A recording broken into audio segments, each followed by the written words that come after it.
Hello children, my name is Rupjyoti Burman. Along with the other teachers, I will be teaching you geography in class 8 standard.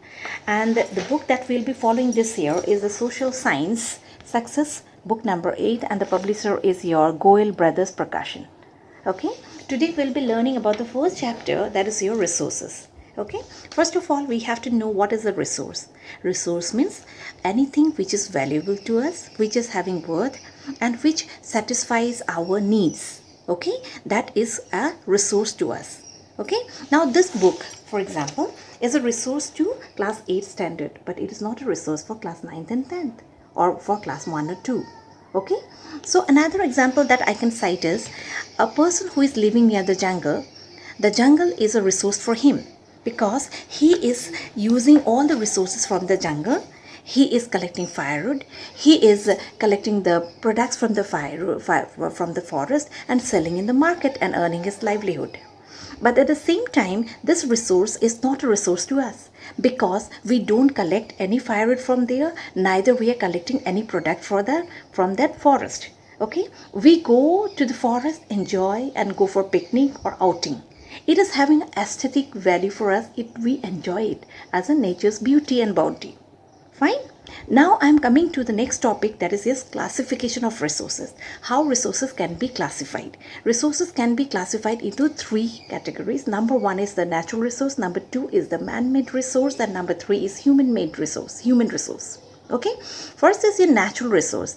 Natural resource are those resources which are present in the nature. Everything that are the gift of the nature, all the gifts of the nature comes under the natural resources. Second is human-made resource. What is human-made resource now?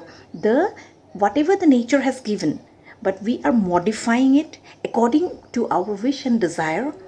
That is known as your human-made resource. Suppose, for example, this table.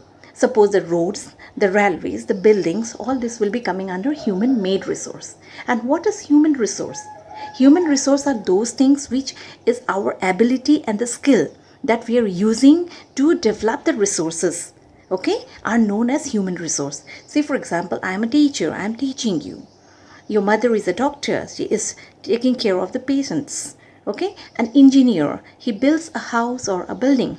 Okay, every work is important. All these resources make up our beautiful world, right? So the first is your natural resource, then is human-made resource, and third is your human resource, because we are the people who actually develops the resource to many different things. Okay, our ability with technology, we do it, right? Now I'm coming to in the type of resources, how the resources can be classified, or on the basis of origin, how it can be classified. On the basis of origin, resources can be classified as biotic and abiotic. That means living and non-living. Who are living things, or what are the living things? The plants and the animals are the living things in the nature. And what are the non-living things? The things which are present in the nature but they do not have life, they are non-living things, right?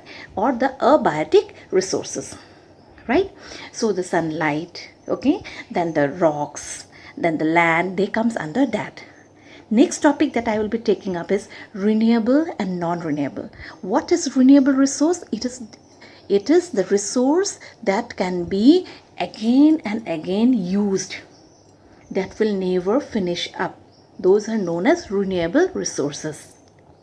And what is non-renewable? The resources which will be, if we use it continuously, it will get over. Those are known as non-renewable resources. Once you go through the chapter, you will know what we have learned today. In our next class, we'll proceed in the other topics also. We will learn more. Okay, till then, goodbye, and take care and stay home, stay safe. Thank you.